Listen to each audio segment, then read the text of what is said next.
are at Frankfurt Motor Show 2011, and right next to me is probably the most exciting car of the show, the Jaguar See X16. Up front it has a V6 petrol-electric hybrid motor, which means that it can travel up to 50 miles per hour under electric power alone, and it puts out just 165 grams per kilometre. More importantly, its rear-wheel drive looks stunning inside and out and will directly rival the Porsche 911 when it goes into production at the end of next year. Speaking of which, here is the new Porsche 911. Now, clearly it's quite evolutionary, but this is actually only the third all-new model in the car's 48-year history. It's also the first 911 to be built mostly from aluminium and to get electrically assisted power steering. The standard car now gets a 3.4 litre flat six, whilst the S gets its 3.8 litre engine, both very heavily modified so that they put out 350 and 400 brake horsepower respectively. This is the EVOS, which is, according to Ford, purely a design concept intended to show the direction all of its future models will take. The obvious question is, does it preview a new Capri?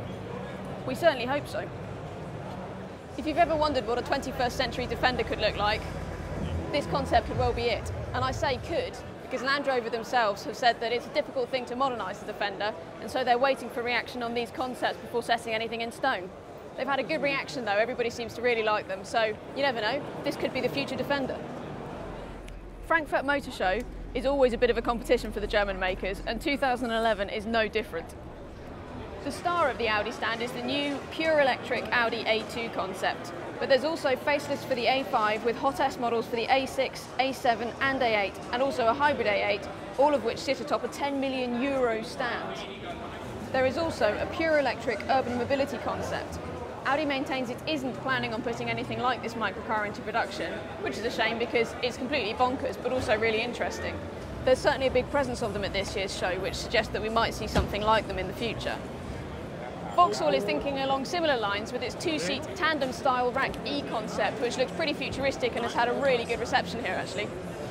And Volkswagen also has an urban electric vehicle of the future in the form of its Nils concept, which is a one-seat, sub-500 kilogram aluminium space frame microcar, which looks frankly brilliant.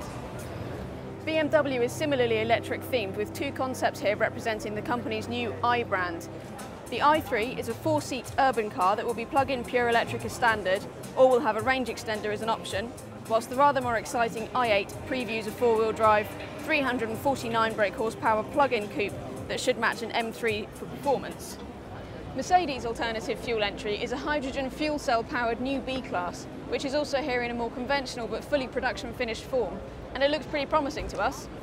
As does the new Mercedes Slk55 Amg, which gets a 5.5 litre V8 that Mercedes thinks should put out over 33 mpg despite its 415 brake horsepower. Overall, Frankfurt Motor Show really hasn't disappointed as a display of the sheer size and force of the motoring industry. It's massive, there's a huge array of cars, a lot of them very significant. My personal favourite is the Alfa 4C, which we have seen before, it's here in a different colour. Whilst the Jag See X16 has had a phenomenal impact here at Frankfurt, for me I just cannot wait to see whether this Alfa will be as good to drive as it is to look at.